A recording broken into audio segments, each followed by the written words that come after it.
Welcome back to class, everybody. Hey, I am your post-movie professor, Ethan. And I'm your vigilante Professor Ricky. Very nice. Thank you. Been on a Batman kick lately. Saw the new movie. It's definitely a binger. It's a 3-hour boy. Yeah, it's almost like you gotta clear your whole calendar. We really did. Me and my girlfriend went, and she was just like, at minute 155, she's like, F this. I know. Absolutely too. We had an 8:30 showing that we went to, and it was hitting midnight. We're just like, what the fuck, man? Yeah, I mean, you gotta go at noon just so you have like the rest of the day to decompress, probably. It's a between lunch and dinner affair. Yeah. So you actually have some time to prep and go. But then after that, I watched the Batman trilogy after that, the Christian Bale, Christopher Nolan goods, and again, just highlights the exemplary performances by everyone involved. And then I wanted to hear a rec from you. I'm still on that Batman kick. What do you think is your favorite animated Batman movie? I'm literally gonna check it out after we record. Very interesting. Yeah. I heard Killing Joke's good. Someone told me Hush was another one. Did I get that right? Yeah, I don't remember if that's a Batman movie, though. Okay. I liked the Red Hood. The Red Hood. Okay. I would say Killing Joke. It's probably the most famous Never seen Batman it. story. I'm in. That's the one with the whole Robin storyline of the Joker and the Robin taking the Robin, right? Yeah. One of them. Yeah. Okay. Interesting. Yeah, I mean, it's high time, right? It's high time. And I mean, I would say just go down the list, honestly. They're all very, very good. Okay. Because I either decided to do that, go down the Batman rabbit hole, or go down the Christian Bale rabbit hole with another viewing of American Psycho, which I haven't seen in a very long time. The thing with Christian Bale, I mean, at this point, he's just got so many movies, it would take forever. Too much. And they're just like up and down and all over the place. Like, there's no through line. He just does anything. That's insane. And he's so willing to be like, oh, drop 200 pounds in 9 months? I'm in. Yeah. Let's do it. But yeah, been on that movie kick lately. But speaking of movies, right? Real easy in, no work involved. Yeah. We had just come back from the movie that I would argue is the talk of the town right now. And I'd like to say it's not without its caveats, but it's probably one of the most exemplary shonen big IP movies I've seen in a while, for a number of reasons we'll get into. But Ethan, would you like to do the honors? Sure. We went to Jujutsu Kaisen. We went to Jujutsu High School. Yeah. We were cursed boys 0. now. Yes. So I did a little research about what the hell this even is in the context of the Jujutsu world.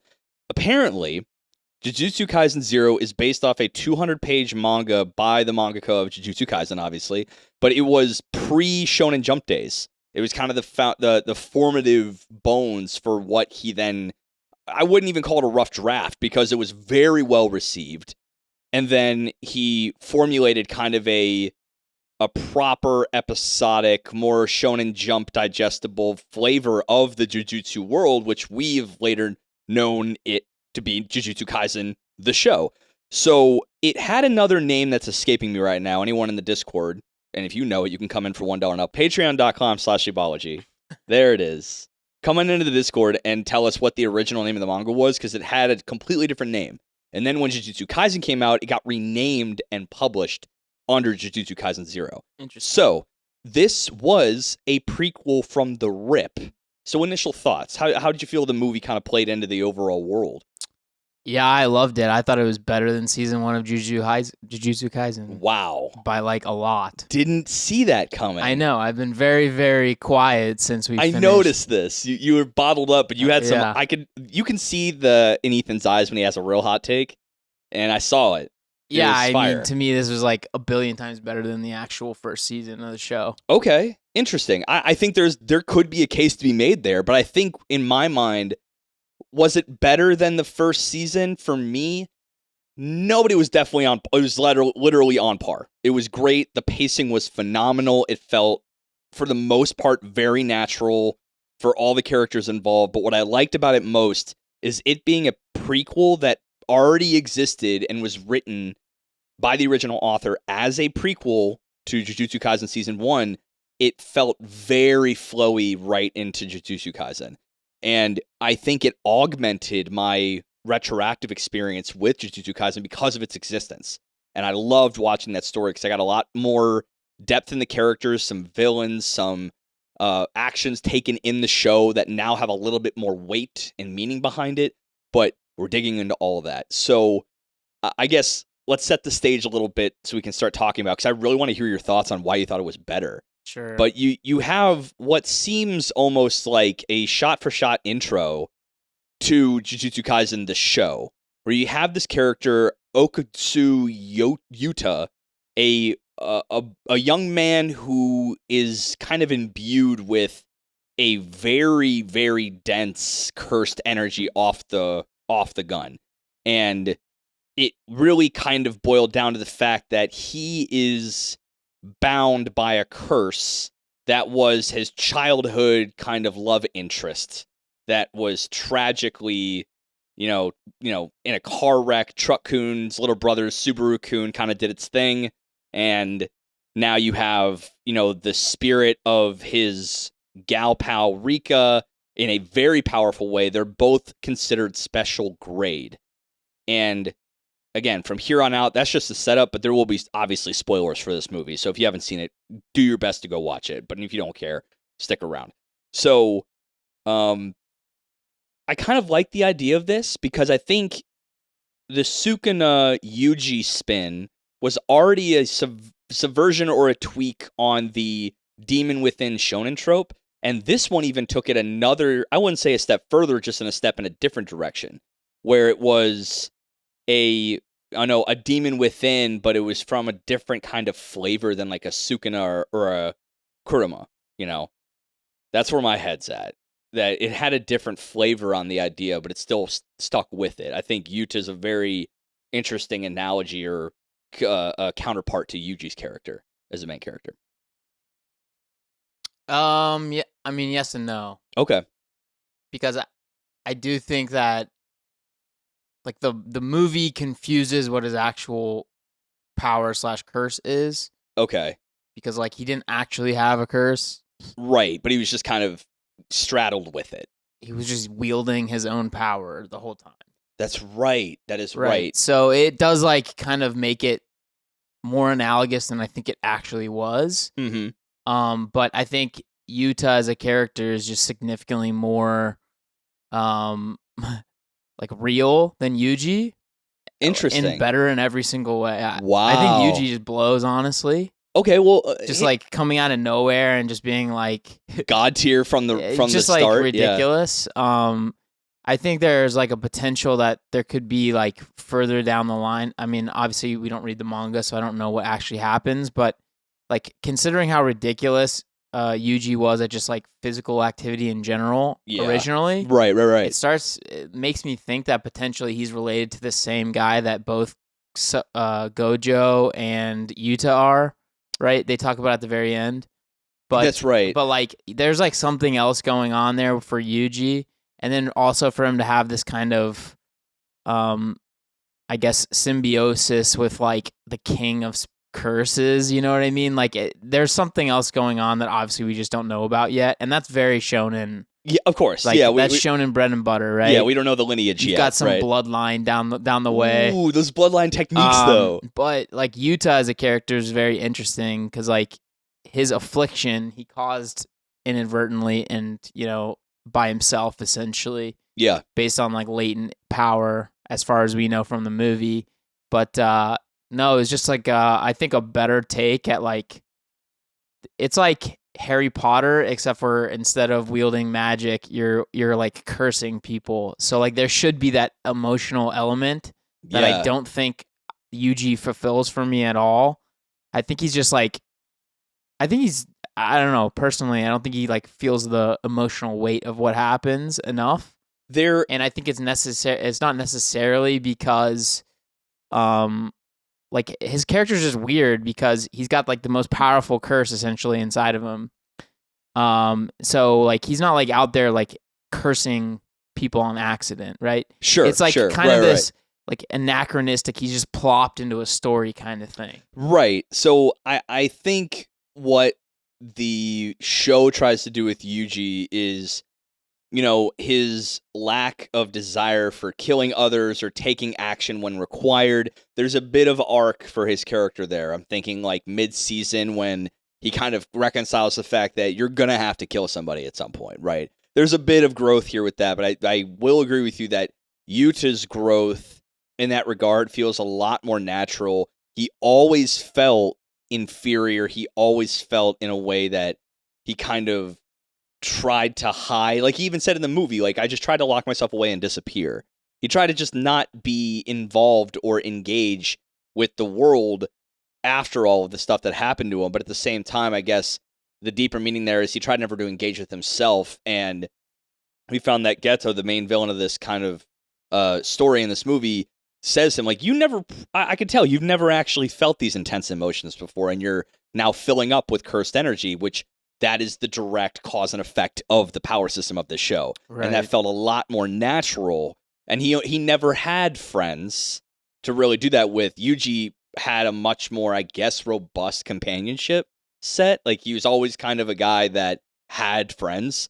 He never felt really the negative emotion. Well, he probably could have, but I mean, what I'm trying to say is that Yuta's journey felt much more. Well, I would say there's like nothing tragic about Yuji. Yeah, that's what I'm saying, right? His grandpa's death, maybe, but no. Grandpas die. I'm sorry to break it to you guys. That's what I'm saying, right? Is that the whole thing with Yuta is that his awakening felt a lot more natural because his character narrative is tied to his rapid expansion in power. Yeah. And that felt a lot more natural, and why you will find in this movie, we said pacing is, I thought the pacing was fantastic.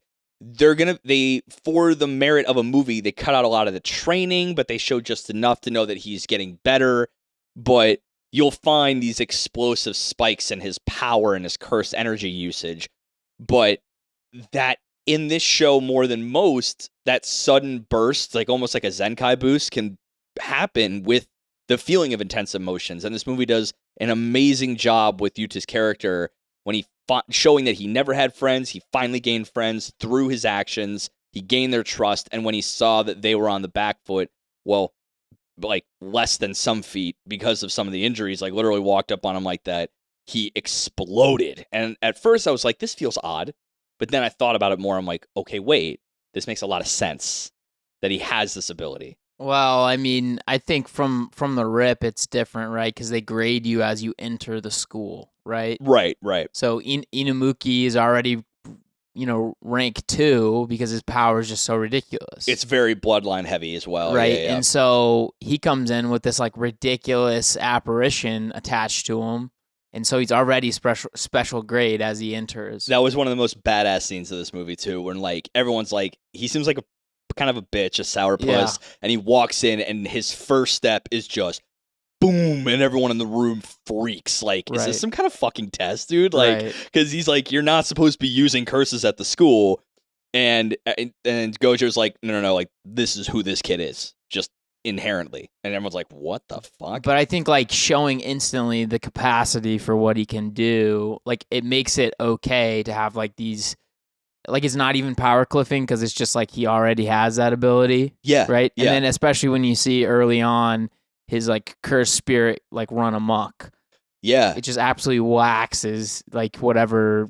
I don't know. I mean, it's hard to tell because they didn't, like, grade the thing at the elementary school. So you could be like, oh, that's a grade 1 curse that this thing just whacks instantly. Yeah, right. But it's definitely, like, I think more excusable or whatever you want to say for, like, the crazy power escalation for a character if they start off by telling you, like, he's ridiculously strong. Yes. And he's just untapped because, you know, of that linkage between emotion and power. The dude is, like, so reserved that he's never had to really been tested to tap it.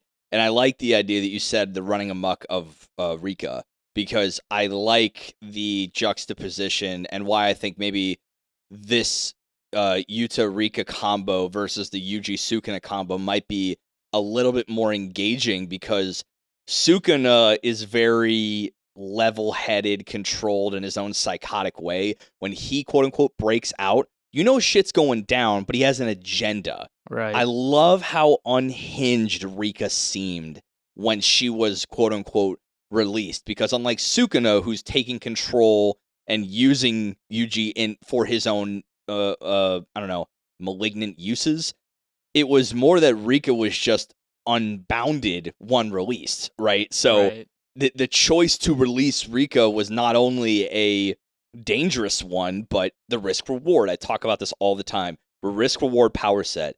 Rika as a power or a weapon is literally town leveling instantly, but the risk was not only from a physical or just pragmatic stance of like, we don't know if this kid can control that. It was political as well. As we know, the Jujutsu society, there's a lot of rules and regulations, very Soul Society Bleach-esque in that way. So when like Gojo was like, hey, don't let out Rika, and if you do, it's going to be my head and yours, so deuces, have fun. That was really a nice extra layer of risk where it's like, you may be able to control it, but it'd still be our heads. So don't let her out. Yeah, and like I continue to like Gojo's character, his like sort of devil may care attitude toward the rules. Yes, And like specifically like walking into those council meetings and basically being like, look, pussies, if you want to go, we can go, you know? Right. Because he has like an undying backing of like his students, which I think is important for like a sensei character. Of course. Right. And one of the cool things I know, like I will say a couple times as we analyze this, that this movie being a prequel, not by design for the movie itself, but was already written as a prequel, really lends itself to augmenting some of the weight and the decision making of the characters in the show. Gojo, the decision he made with Yuji and Sukuna now has a lot more nuance to it, knowing that this soft spot he has for these kind of untapped and, you know, listless potential individuals, that we now know that this is not a one-off thing with Yuji. He has a reputation of this. He sees potential. He knows the goods when he sees it, and like, I want to foster this. And every time authority steps in to try to do something about it with either of the main characters in both of those stories, he's like, yeah, try to step to this. I see this potential. We can use this. We know we need this. I'm going to put my bet on this character. I mean, to me, it almost looked like he was trying to make amends or make up for whatever mistake happened with Seto. Maybe. Because, like, as best friends, them growing up with Iniri, you know, going through Jujutsu High, and then somehow diverging so aggressively. It's like clearly something happened, and it's like, you know, I think he's probably trying to make sure these special grades, you know, they get a chance to actually live their life, but also that they don't go down the wrong path. So I thought that was like kind of a cool tie-in too, to kind of give us more depth as to why he would go so far out of his way and stick his neck out so far for these like complete nobodies, essentially. Exactly. Right. But as far as like, I just wanted to kind of get back to the basics of the movie. Like, Sure. I thought they made it gorgeous and animated it to the freaking bajillionth percentile, which I was a big fan of. It was Mappa doing Mappa shit. Right. Like, it was great. And I love that they're starting, I guess they always have, but they're starting to have this unique visual signature that I think Ufotables got it, Madhouse got it, even Toei Animations kind of has it.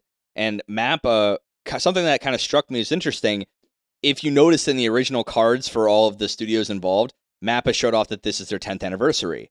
Very fascinating. There's such a young studio that went from 10 years, 1 decade, from conception to absolutely blowing it up on screen and really stepping it up. I think they are kind of a subsidiary of WIT at some point, like they had branched off, but still they have made quite the name for themselves. Even if them as a studio, we know that their working conditions aren't great, but, you know, in 10 years, they have been a tour de force in the anime community, and they put out good shit. Can't really ignore that. So I'm finding it interesting that you can now kind of pinpoint a Mappa show from a visual standpoint, I think now. It's got a certain flow. They have the certain talent in staff consistently being involved, which is very interesting to me. Yeah, I don't know. I think it's definitely dependent on the show, but I can agree, even though Doro Hetero is like a very different show, like you can definitely tell that they're somewhat related. So I agree with you there. I will say, as far as them being like only a decade old, I think it's a lot easier when you take like kind of a split off path, right? Where they're of like course. already professionals in the space. They've been taught the game by another studio, and then they just make their own. Obviously, it'd be a little more impressive if it was just like out of freaking nowhere. Some nobodies You just know, suddenly and like, whoa. 10 years later, you've got like them doing all these shows. That would be pretty nuts. I think about that a lot with Studio Bind with Mushoku Tensei, because their only showing up to that point was Mushoku Tensei, which is wild. That's their like opening thing. Say what you want about the show but from the visual standpoint of the animation output, good lord. So I mean, I think about studios like that. But yeah, this is elite platinum animation, and we were just talking before that they did a really good job of, they somehow cut away all of the chaff in a shonen story, and the fights were numerous, but they didn't feel like you're just watching a battle reel, right? Yeah. They felt very well connected. One led into the other. Even the little things. I'm thinking the training with Maki and Yuta. But even the little stuff, and I was sparring with wooden swords and stuff. Very beautiful, very flowy, almost like rotoscoped at some point. So I'm like, what the fuck, Yeah. dude? Like, that was crazy. But I mean, you will not be disappointed with this. And I want to say, from the fundamentals of the movie and the basics, like, we've talked about movies in the past where you feel like you have to know the IP to really get the fullest experience. Think Mugen Train, right? You really wouldn't really get the fullest if you didn't watch season 1, right? Yeah. This movie, interestingly enough, positioned itself for new folk to Jujutsu Kaisen and veterans all the same. Because veterans of the Jujutsu manga may not have even read this bit. Ones that did read this bit would love to have seen it animated. Those who only watch the animated Jujutsu Kaisen, this movie's going to augment that experience for you. And those who haven't even seen the TV show, this is like the perfect opening, right? So I disagree. I think it's definitely a sequel it's a sequel because you need really the basics of all the world to like understand what special grade really means. I feel like you don't. They give you some of it. Like they explain 4 through 1 is how you rank. They'll have like a screen where they say he's a special grade, and then it'll go away literally instantly. Sure, but you remember Maki said like, or someone even said like, wait, he's labeled as... What the fuck does that mean? What does above first grade mean, right? Unless more powerful, right? That's what Ricky, I'm saying. Unless you've seen season 1, you wouldn't like get a grasp of what the difference is, right?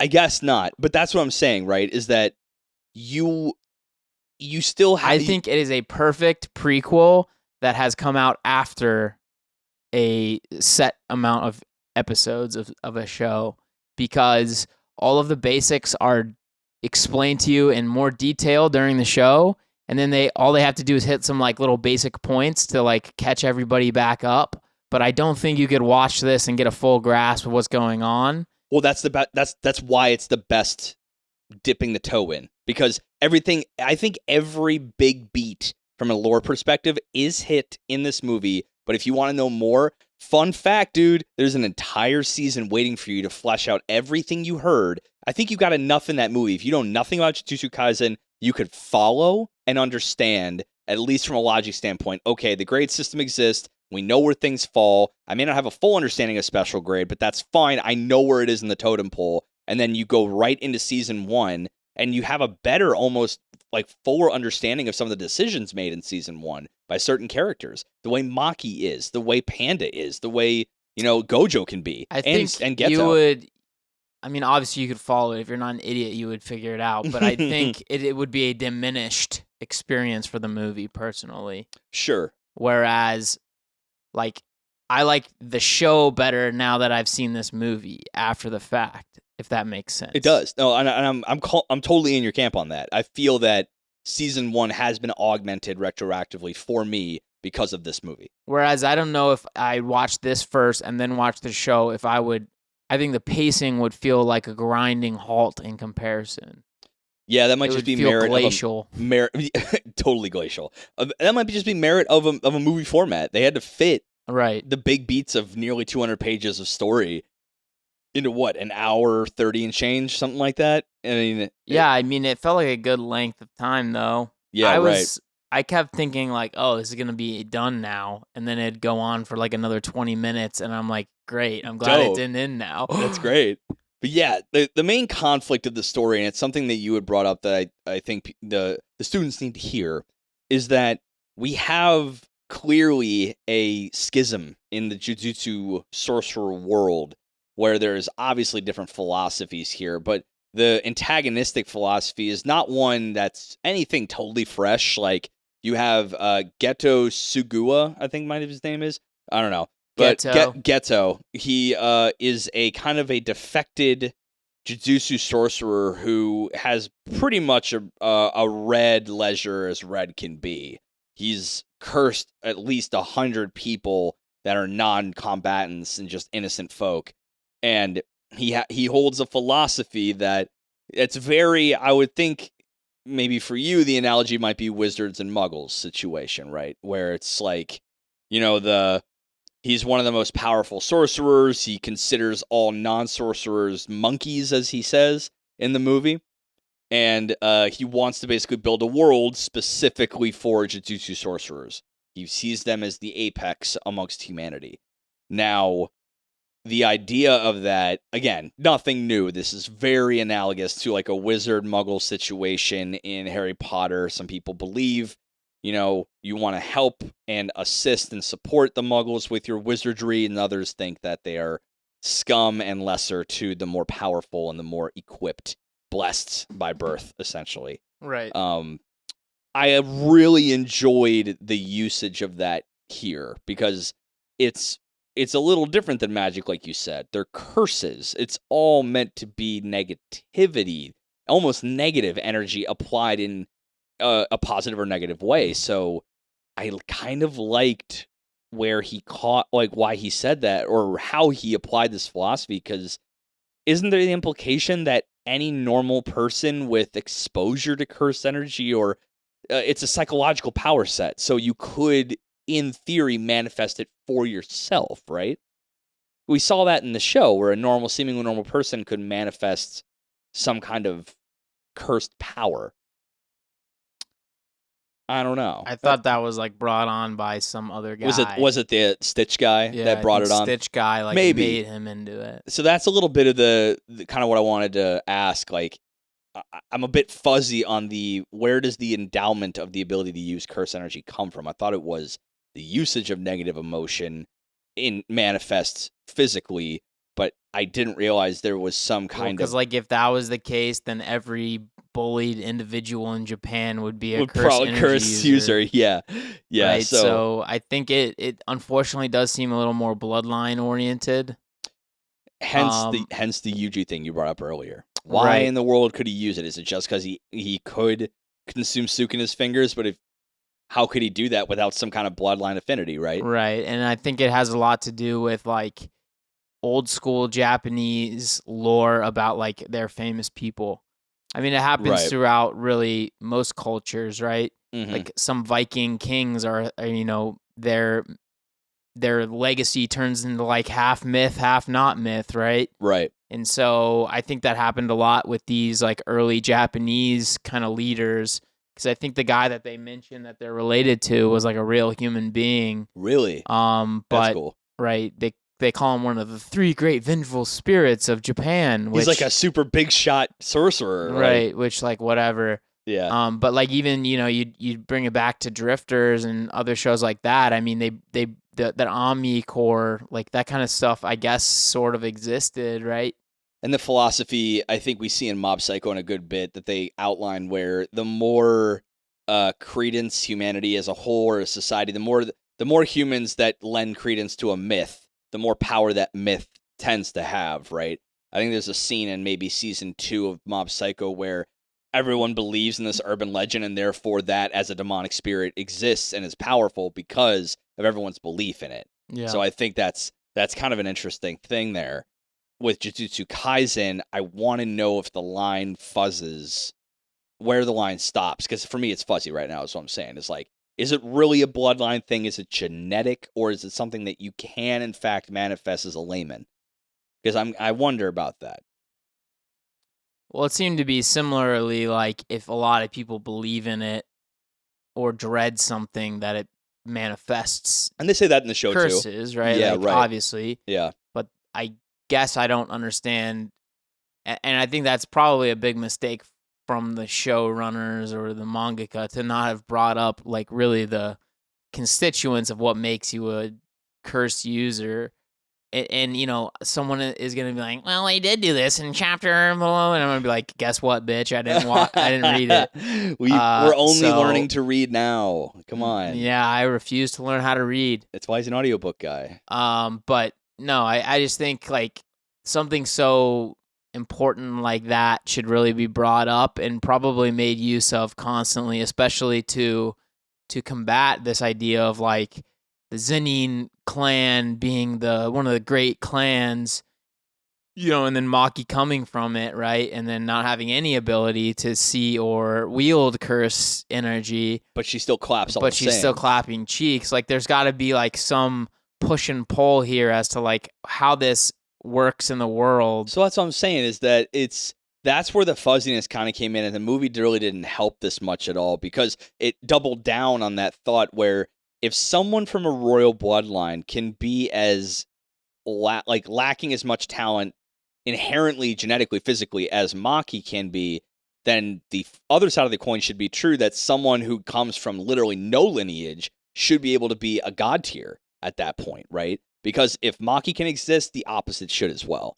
So that's why I'm thinking, like, is it really a bloodline thing? Is it really maybe? And I think that plays back to like the Jujutsu sorcery society as a whole kind of being akin to a Bleach Soul Society thing, where they do value their royal families, they do value that, but they don't discredit talent where talent is found, right?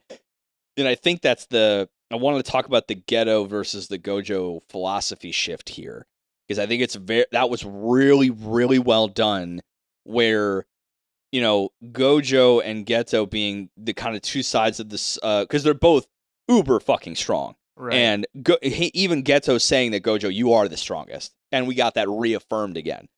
But we have Geto, who is trying to basically pull the purist play, where the world is built for Jujutsu sorcerers, and because we have the ability to manifest that, we should kill all non-Jujutsu sorcerers, which, batshit philosophy execution, but, you know, we've seen this before. But he still considers Gojo to be more ruthless and less kind, which is interesting, because I'm almost inclined to believe him, that Gojo's got this weird, ruthlessness, almost indifference in the face of a lot of things. We saw it a bit in this movie. Like, we're both dead if you don't do this. Like, the matter-of-factness, the coldness in some of the way that Gojo handles some situations. It's weird to say, but and this is totally subjective. I'm just backing up with some things. I don't know if you feel the same way, that Gojo being a great sensei, but he can be real fucking indifferent and cold at sometimes. I think that indifference and coldness pushes your student to figure out the answer for themselves occasionally. Yeah. Right? And I think that's kind of an important piece of his character. Mm-hmm. If he just does everything for everyone, if he teleports around the world to like save people, like nobody will ever grow. And when he's trying to foster these kids to be like, you know, mini versions of himself in some regards, like, it does feel like you do need to kind of, it's almost like not even tough love, because he doesn't actually put them in situations where he thinks they're going to all die, right? Like, he says, this is at least what he says. Yeah, right. To Geto is like, yeah, I was very trusting that you wouldn't just wipe these little kids off the face of the planet because they're, you know, promising jujutsu sorcerers. And the question really is, like, did he actually believe that or not, right? I think that's the question. I think I have the answer for that, and I truly think Gojo believed it, because look at the philosophy of Geto in this movie. He basically wanted to build a world for and with Jujutsu sorcerers. Right, but I'd say if he actually believed that, then your opinion of him being a cold, like, calculating asshole doesn't really like hold a lot of weight. Gojo, I believe, has that in him, not Geto, which makes him interesting. That's what I'm saying. Right. You said you thought Gojo was like a cold, clinical asshole. I think but if he actually did believe that his previous best friend yeah. wouldn't just wipe these kids out, then it's not cold to send the kids over there. Like, yeah, they'll take some bumps and bruises, but you need to stall in order to help. Right. But the thing is, he was leveraging the knowledge of his ex-best friend. Yeah. Like, it wasn't necessarily of, I believe in you kids. There's maybe part of that. Like, look, you guys as a team could probably stall this guy for a bit. So I'm going to send you that way. It was a leverage thing because he knows his best friend. And the ex-best friend angle in this movie was one of my favorite moments because there was play and like understanding from Geto's side where Gojo's going to be and what Gojo thinks Geto's going to do. It was really, it implied without saying it that they really knew each other. Yeah. Which was really cool. And one of the striking moments at the very end that hit me, that Geto's first idea of things to ask Gojo when he's down and out without an arm, did my family make it out okay? Did the other Jujutsu sorcerers make it out okay? And he said every one of them escaped. And he was like, thank goodness. And I'm like, I feel like Geto, as twisted as this philosophy is, I think is kinder to his people than Gojo can be at times, which is a very nuanced kind of interplay between these two characters. I think Gojo has the more correct philosophy, but the way he enacts it sometimes could be a little bit sterile, a little bit surgical. Well, I think it's like Sasuke in some regards. Interesting. If you're this genius prodigy, which he is, it's very hard to connect with other people. It's hard to connect with the weak. Yeah. So I don't necessarily find it cold or clinical to like have this gap of understanding with other human beings, whereas he works very hard, I think, as far as his personality to maybe chop down some of that, because it seemed like he was probably more of like a I forget the other kid's name, the Zenin guy from Yuji's year. Oh, whatever. Fukujo? I don't know, dog fucking guy. Fukujo or something like that. Like he's pretty Sasuke-esque, pretty like, you know, I don't know if like under wraps is the right terminology, but it seems like very like I don't even think repressed is right. Might be right either. Yeah. Reserved, maybe. Yeah. Collected. In regards to like human connection and stuff like that, or connection with his friends or, you know, his classmates, where I feel like Gojo being just like, you know, basically Jujutsu Jesus, it would be very difficult. Be very difficult to actually connect with these just like peons, right? So maybe it's almost a little bit like Geto is voicing what he probably actually felt, you know, Gojo felt. I like that, and I'm going to play my own devil's advocate here because the other side of the coin I thought of my own argument was the way that Geto has this elitist play on. Remember the things he had in the back of his dojo: love for the strong, disappointment for the weak, death to the fools. And it's funny because, like you said, for someone so lofty and above everyone else, literally 2 or 3 leagues above everyone else, Gojo still tries to support the weak. He still tries to advocate for the untapped or the lack of potential because he sees something, right? Whereas Geto has no such love in that regard, but he has much more love, I think, than Gojo does for his own kind, for Jujutsu sorcerers, because where Geto basically, I remember where, you know, Panda and Maki and all them come at the aid of Yuta to protect him when they finally figure out the plan that they want to rip Rika from Yuta to utilize her for nefarious means. He starts to weep. Like, this is the world I envision. Jujutsu sorcerers caring for each other, affection, affirmation. I want us to be that family and us to stand on top. So I think he bears more of a kinship with his own people, whereas Gojo is like, we are tools for the larger society.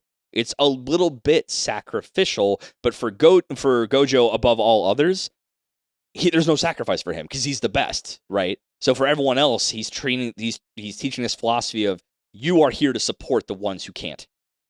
And it's easy for him to say that because there's no one that can step to the guy. So it's real easy affirmations for him to say. Whereas all of his other students, he's trying to teach it to because that is truly his philosophy. Yeah. It's really kind of nuanced, and I love the way they played on that in this movie. Good character writing. No notes. Really well done. Well done. But did you have any actual notes about this movie? You do have such a high opinion of it. There must be something. I really didn't have much other than I couldn't stand how fast they'd put up a screen that you're supposed to read, and then it would just like instantly go away, and you're like, I was literally just looking at the Japanese text, and then I got like 3 words in, and it's gone. This is what happens when you don't do the dubs. Yeah. Or so do you do the dubs and don't do the subs? I guess. I mean, I'm just trying to like take in the screen. Like, why spend so much time on it on like a screen and then just like instantly get rid of it? I had no problem. I read everything all the time. That is sub energy. I know in the wrong context that's a bad term or phrase, but I'm going to stand by it.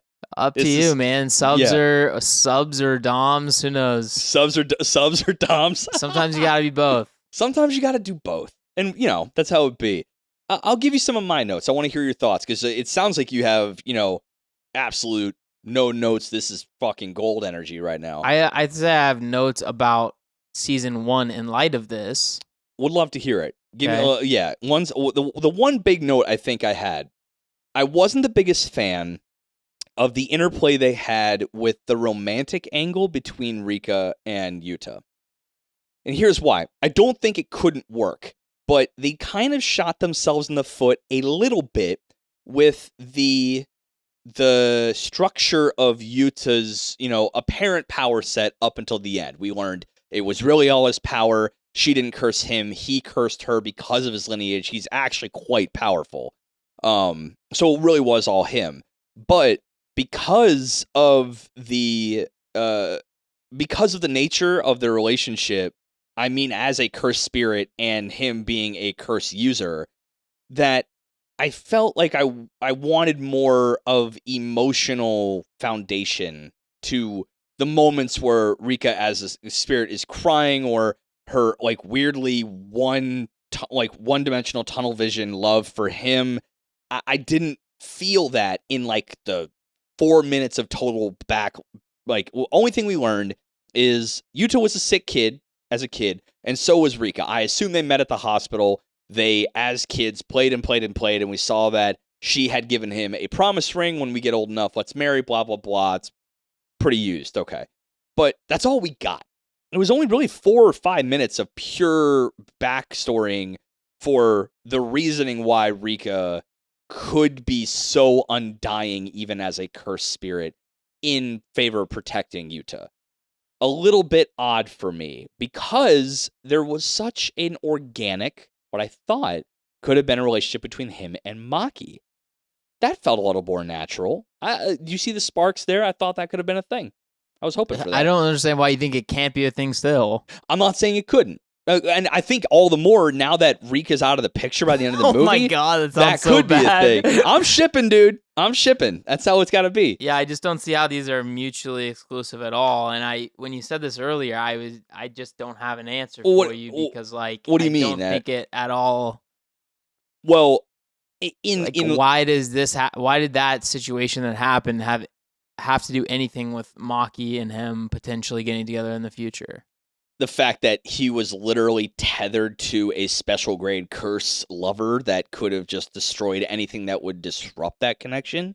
But it didn't happen? That's not true? Well, that's what I'm saying, right? Is that because it didn't, now they can be mutually exclusive. I think there was some intertying there. From a narrative perspective, like, they had to put some emotional shit behind it because of his power set up to that point, or the perceived power set up to that point.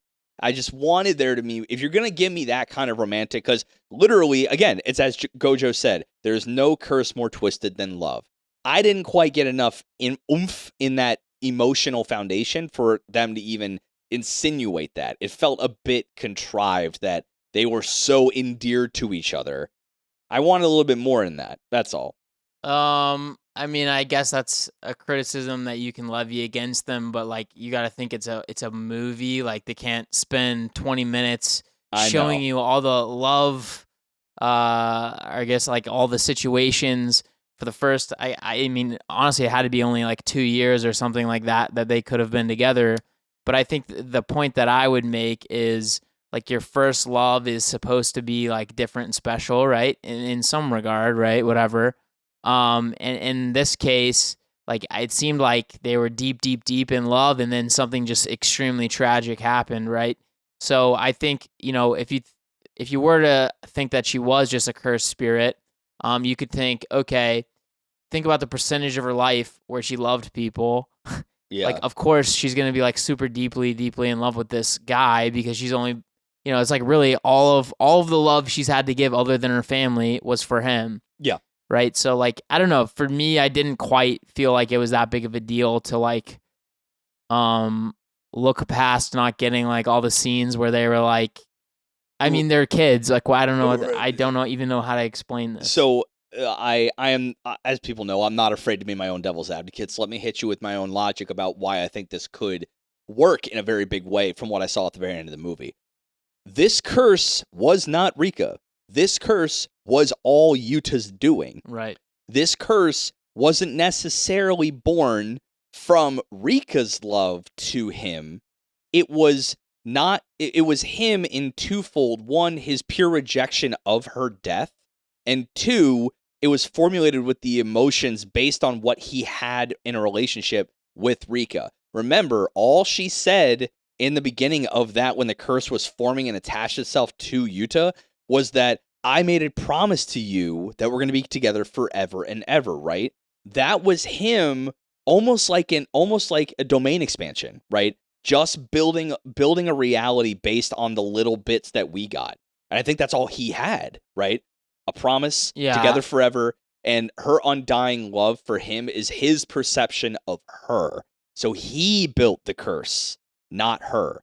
So it was built around just what he had. Yeah, I mean, it's and certainly I totally possible. understand that. It's like maybe yes or no, who knows? But I think they could solve it by like explaining a little bit about his like actual upbringing and family situation, which I think we may get later. We're told that because he's in the show, he's kind of off doing some shit, right. So he's still around, quote unquote. We could, and that's why this might be brilliant because like season 2 and 3, hopefully 3, but definitely he comes 2, back. He comes back, and we now have this, and we get the goods that we didn't have, of his upbringing. I would just say, like, to me, it's probably, and I think we even maybe have talked about this at different times, but like the level of emotion that you have when you're young and you think like, something bad happens, you think it's literally the end of the world because you haven't had many bad things happen it's to all you relative. yet. It's literally the worst thing that could happen. Right. And honestly, that was for a kid. That is the worst thing that can happen for a lot of people. Right. What happened? That's what kind of what I'm trying to say is I think his love was as deep as it could be at that point in time,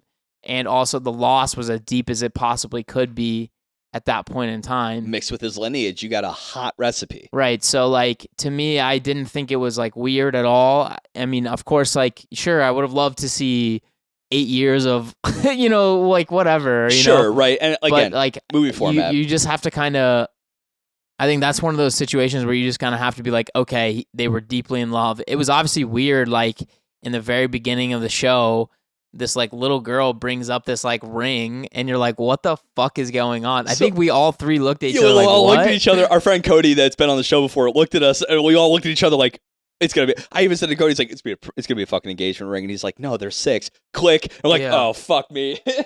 Well, you saw it around his neck, so like that to me was I didn't put the connection. Pretty telegraphed. But I love the idea. I love the idea that. I will say before we get in, because I want to hear your thoughts about this and this in light of Jujutsu Season 1, that he kind of makeshift on the fly a cursed tool with the ring. That was wild to me. He literally put the ring on, and we knew utilizing cursed weaponry can be augmented exponentially based on the user's power. I'm thinking of, was it Playful Clouds, the weapon in Season 1, where it's like the 3... Yeah. And depending on the wielder, it can get more strong because it's a special grade curse tool. It's almost as if he makeshifted a curse tool on the fly because it was a close emotional tie to the curse itself. I love that. And everything just like little stuff like that felt so in universe justified. The little things, all the things we know are all explained. The curse tools, Maki's stuff, and Ghetto's ability to control curses has been alluded to it before, and I don't know, that it was just really cool to see all that stuff. So, but seeing this movie, like you just said, I want to hear your thoughts on what do you think it changed for you in season 1?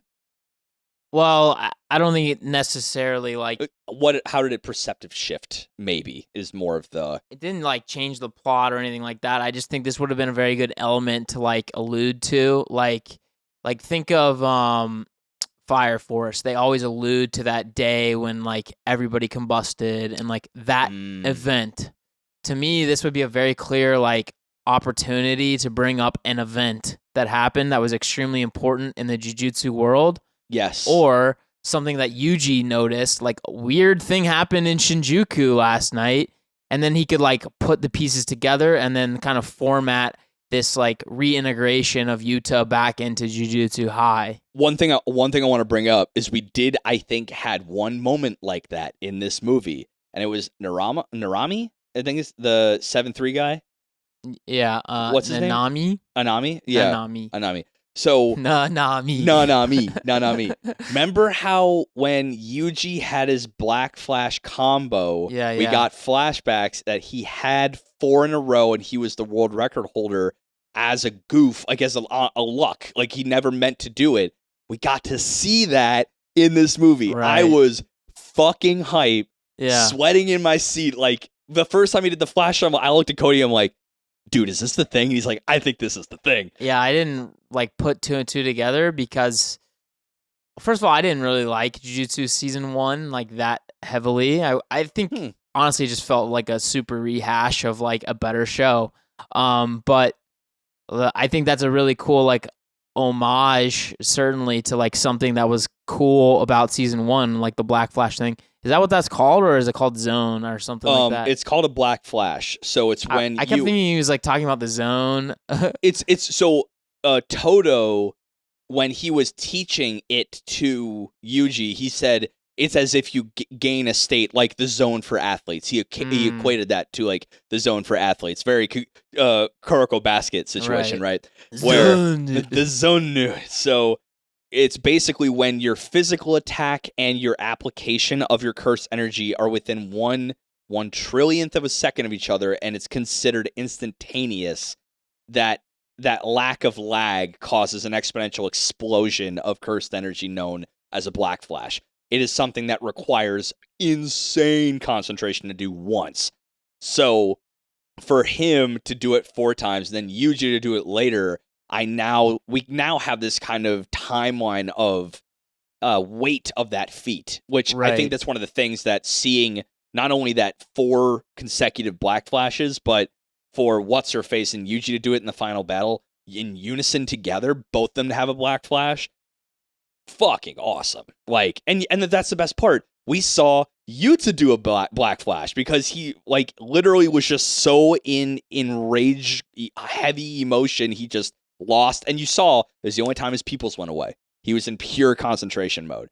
Beautiful, beautiful thing. And he just dropped his sword because it broke. And he just fucking decked the dude. Yeah. It was great.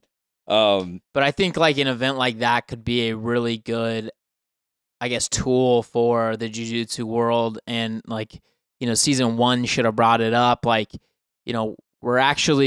lost a lot of sorcerers recently in this big battle, right?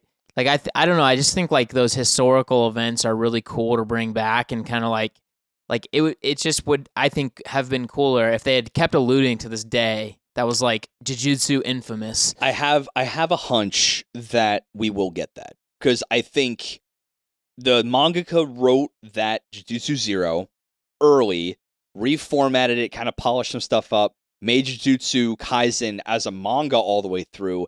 I just don't think we're there quite yet. And we have this kind of unfortunate coincidence, and I mean that phrasing very specifically, where maybe if we got this movie after season 2 where we saw Yuta come back and then saw the prequel, that might have given you a bit of that sauce that you're looking for.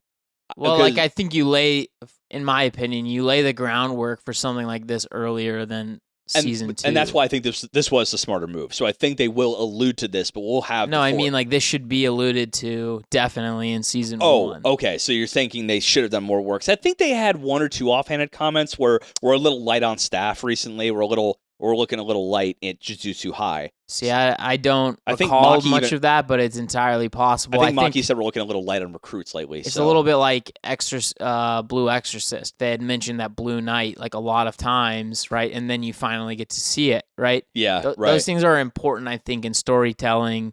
Like, and something that would be this dramatically important to the Jujutsu world should have been mentioned as Yuji's education in the Jujutsu world. Yeah. Even if it's like him on his own because he wasn't a part of it, right?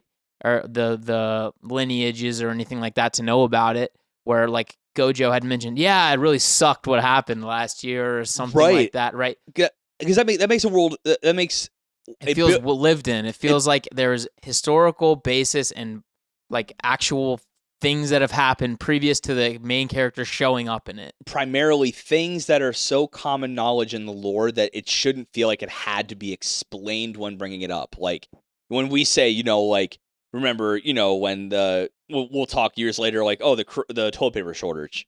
We know that was because of Corona, the whole thing with the pandemic. Like, right, yeah, exactly like that. We know that. I don't have to explain to you when actually, 5 years from now. Our version would be like September 11th. Right, exactly. Like I wouldn't say like, oh yeah, never forget, right? I don't even have to say the date, and you kind of understand that is a common knowledge of a societal or a cultural collective that this kind of thing, like the night of the night of 100 Demon Parade is what they called it, something like that. Which is a sick name, by the way. It was so sick. Yeah, it's like, remember the night, that night? It's like, oh yeah, obviously that night. We lost a lot of good people that night. And everyone around Yuji would be talking about it like that. That makes a world feel lived in because, like, they have, and there might be people, and I know there are people in the Discord and other Discords I've been in that get a bit, like, kind of bitchy about how, like, oh, like, what the fuck? Why aren't they explaining this? I'm like, it's clearly important. It's obviously Chekhov's gun. It will be fired narratively at some point. We will learn about this, obviously, but the fact that they keep referring to it really sets the tone for common knowledge in a lived-in world. Right. So I'm totally in your camp on that. It's like lore that you will get the answer to eventually. Yes, exactly. So I mean, and like you can accomplish that by having these famous families, these like long lineage families, right? And like I think they're trying to do that a little bit with this. I can't remember the guy's name, but the third. Fukaku, Signing, or no, the guy they mentioned at the very end that they're related to. That one was so quick I didn't quite catch it. Oh wow! Oh fuck you! You're so good at Japanese. subs. Oh, it was a Japanese name. Shut don't up. Dude, don't at me right now. I am so chilling. You're so good. Ugh. But I'm just saying, like they're clearly doing that with those kinds of like little name drops and things like that, and even like Sukuna being the King of Curses or whatever the fuck. Yeah, like, right. That is a version of this. Yeah. I just think like a collective shared historical event is also an important piece to make a story feel more real to those that live in it. Not the main character because he was outside of the world. Yeah. But like the ones that actually know about it. Like it would be very cool to me if whatever the guy's name is, the kid that he's friends with. Zenin mentions it as something that he heard about because all the Zenins were also brought into the. And we lost a lot of, and like that's a big. Even his brothers and sisters, maybe. Like that would be sick. That could have been a big mar for their family because they lost a lot of their powerful. Because those families are only royal because of the potency of their sorcerers. So if they lost a lot of good people in that fight, it could have reduced that family and made a power shift. That would have been cool. Like, okay, now we're not an equal footing with the other three. We've like lost a few. And imagine a family decided not to send as many, knowing it could be a bloodbath. Right. And then when everything was done, the Zanin family basically lost a huge swath of their sorcerers, and now they're good to go. But then it comes out later they didn't put their full effort into it. Like and that then, kind of stuff would make a story just like go from like good to just absolutely like bangers. God tier. Yeah. Like you need that lore, you need that like the background, like things are happening in the background regardless of whether the main characters know about it.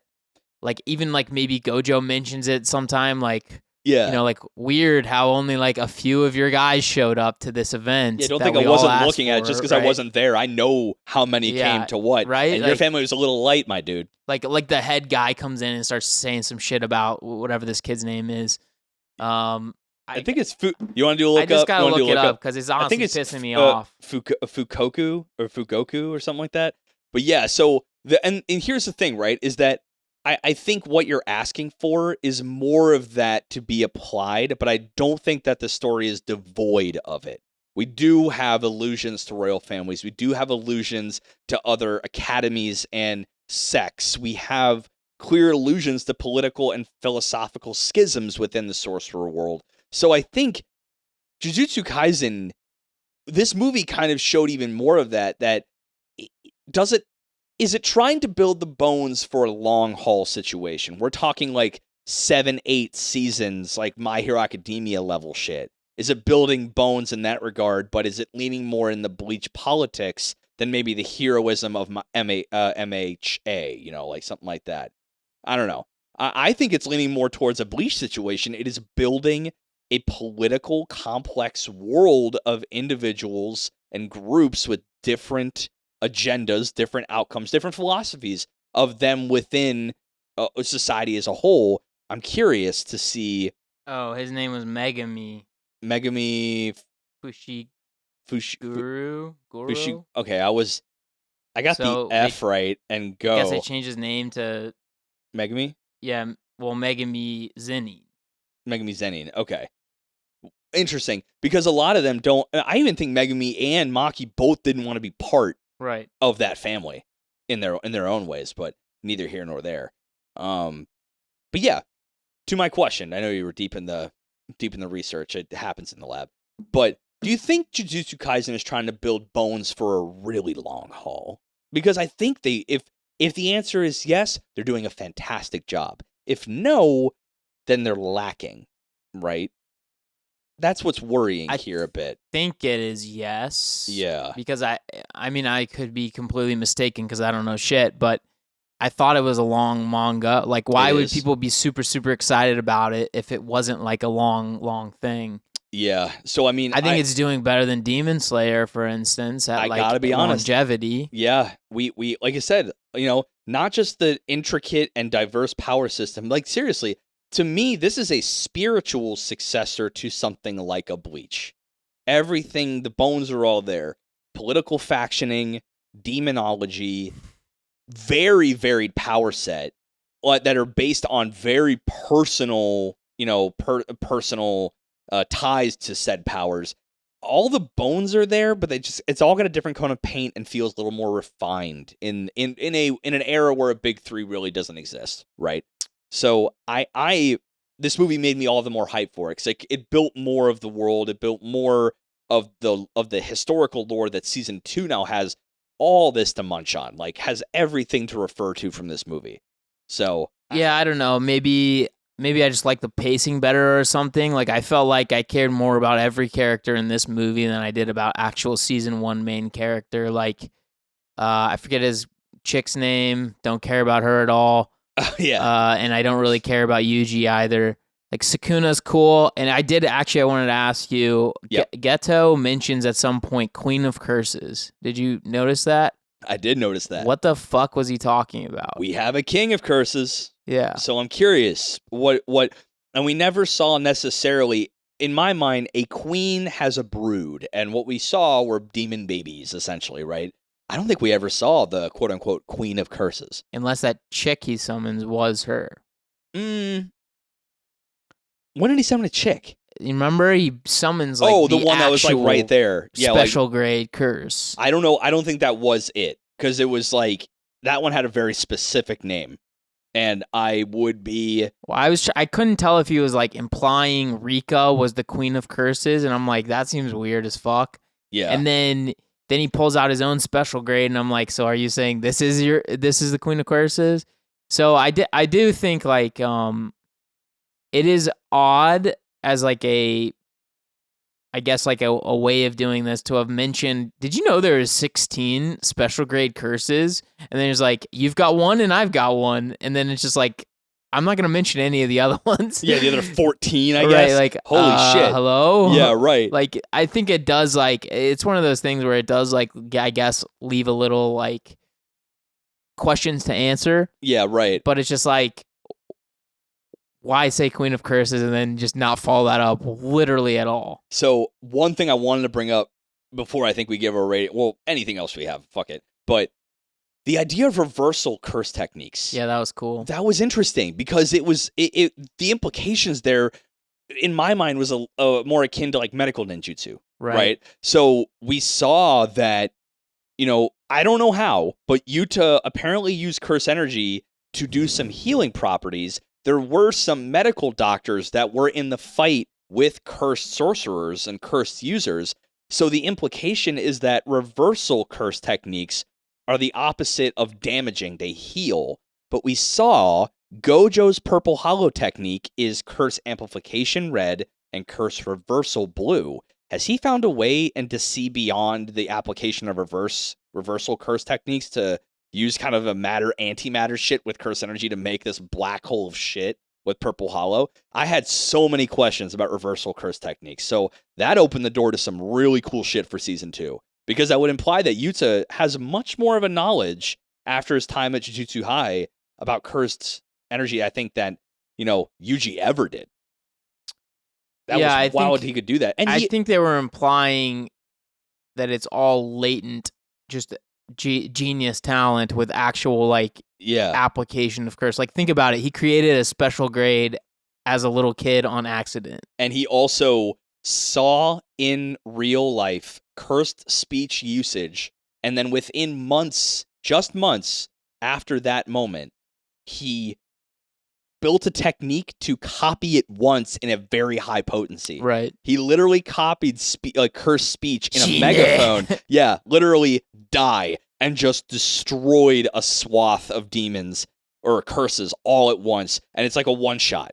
But it was rather amazing that he just saw it, and even Geto was like, wait, that's the Snake Eyes and Fang. Did he just copy someone's technique? And so, again, everyone attributed it to Rika, and they wanted Rika, but it wasn't. It was Yuta and his latent ability. So I am so hyped for him to come back in either season 2 or hopefully season 2. If at any point, I'm excited to see him come back, because I want to see what he can do after being freed and realizing that all that Rika was, that's you, my boy. That is all you.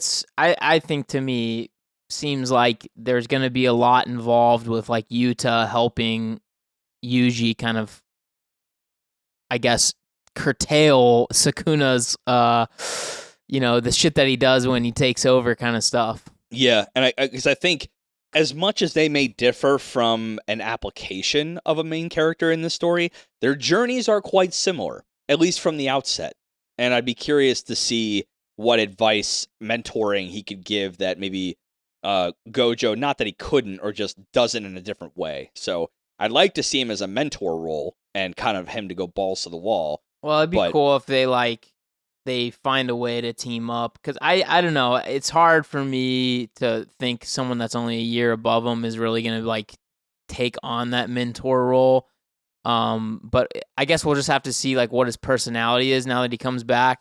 Because there's this other piece of the puzzle is he now has lost his one great love kind of scenario. I don't know if that's going to make him go a little loopy dark, because that's totally an option.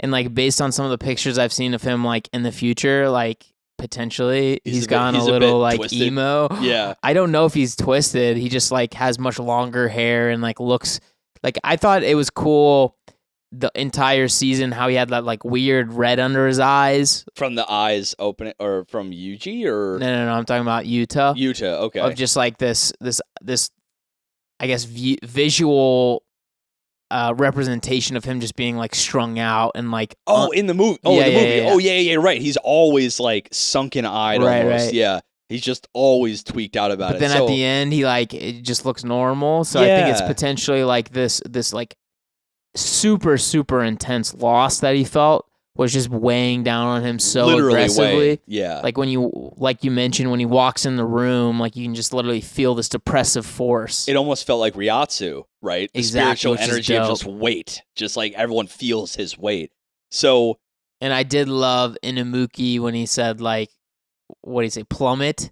Yeah, and then just created this massive effing hole. Like, that was so lit. I think that's the first time I saw him really kind of... We saw the effects of cursed speech. We saw it in the season 1. Yeah, he went off in season 1. He did well off in season 1, but I don't think we ever really saw, like, surrounding damage, what that was. He bored a crater deep into the earth from that shit. So he ain't no trifling bitch, man. He gets it. He ain't trifling. Panda was the comedic relief for this movie. It was fucking awesome. Yeah, it was very good. He was just like, he come over like, hey, Yuta, come over here. Like, he's sparring with Maki. He's like, hey, come over here. You like that big old pie, or are you trying to go like flat chested? Yeah. And he's like, wait, I never really thought about it, but if I did, I mean, I guess I'm like a bigger. And then he turns to Maki and goes, you got a chance, my girl. And he's like, what the fuck are you talking about? I thought it would have been interesting if, like, Rika had manifested at that point. Right. That's what I thought was going to happen. Like, I thought she was going to play a little bit more of, like, an integral role in, like, deterring him from going after, like, Maki, right? Yeah. That time when they're sitting together and he's like, I, like, really admire you. I thought, like, there'd be a manifestation or something. There was that moment where he had rescued all 3 of them, and then she grabbed him like, it's not fair. Why do you? Why do you? But that's when I realized my counterpoint argument to my romance knock, where it's like, she listened to him right away. And that's why I'm thinking, like, is this curse really Rika? I thought she was going to be yandere at first, and then she, like, wasn't. And I'm like, wait a minute. She was totally subservient.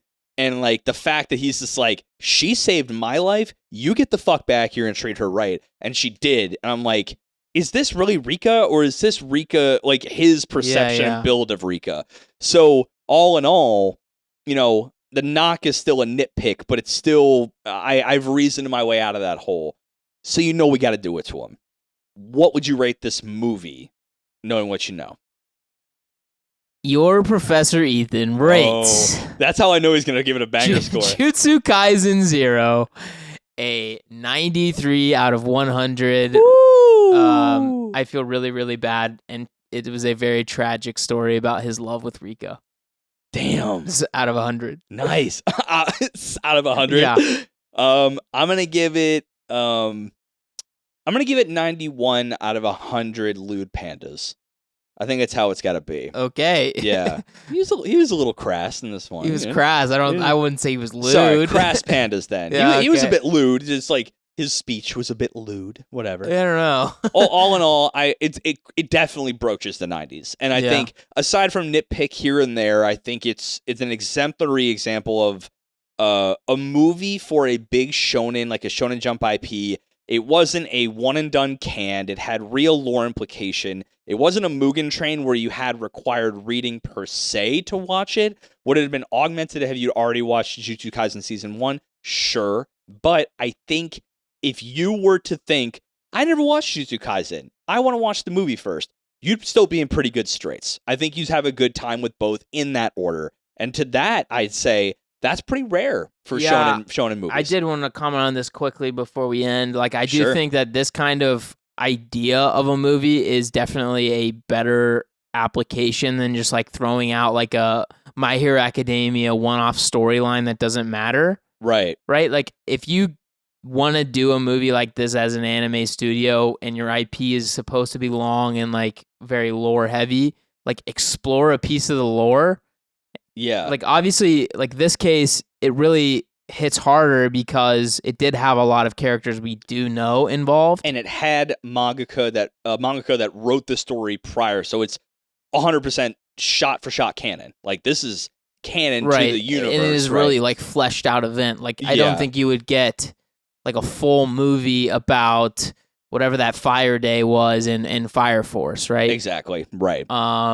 You maybe could have snuck one out on Blue Exorcist, right? Like, I think you definitely could have. You know, that kind of stuff. But I don't know. I just think this is like an absolute master class in, like, how to make a anime movie actually applicable to an overall IP, but, like, not necessarily have to use your main character. You don't have to, like, do anything to expand their, like, story. in a way that like you have to then retcon heavily. So I'm thinking like think Black Clover, King Julius. If you were to have Wizard King Julius, his entire backstory as a movie, how he developed his time magic and really because he had some knowledge of the devils, where that came from, would give his character more credit. You definitely have 90 minutes of meat there. If you won't even want to do it homegrown, that's what I'm saying. Go prequels, baby. Give the lore you've put so much time into building more meat. And that's what this movie did. Just gave even more oomph to all of that lore that's been under the surface. Does help that the mangaka wrote the original story. Doesn't mean it's not impossible without that. So, you got 90s this week from the professors. Yeah, hopefully you enjoyed if you went and watched it. I heard from Saint that he was not as high on the movie as we seem to have been. So that was kind of an interesting. Once this drops, we'll have engaged, ignited discussion, of course. Yes, always. Of course. It always happens. So, but I would say thank y'all for coming to class. If you do want to talk to Saint about why he thought the movie was shit, and all of our fans. I didn't say. I know you didn't. I dropped it just to get it triggered. But you can come in with some monetary love only if you can. Patreon.com/Weebology. $1 and up get you into the Discord. Like I said, with all of our lovely Patreon folk and all of our students and all of our past guests, if you want to talk to them too. $3 and up get you into the syllabus sidebar. Our lo-fi high vibes, sometimes anime, sometimes not, sometimes visual, and sometimes on hiatus. Show that we talk about life and shit and experiment with other types of content. I want to do one this week because I think I have a couple of shows we do want to talk about soon because some just finished up that I think we want to talk about.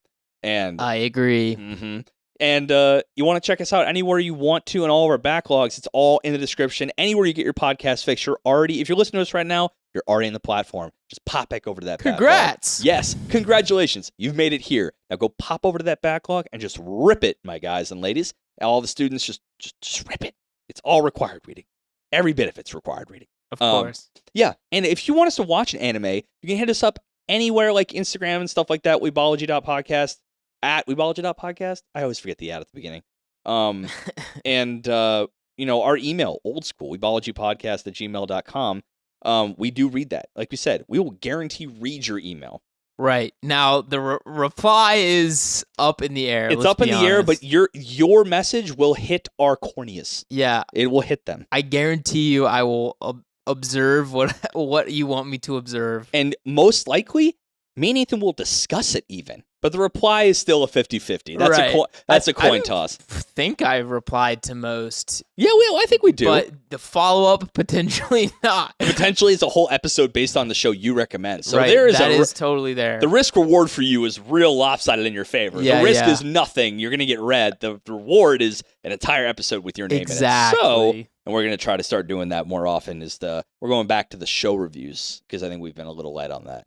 Just by sheer merit of what we're feeling in the week. Yeah, I don't feel bad at all. You shouldn't. It's okay. I don't blame you for not feeling bad.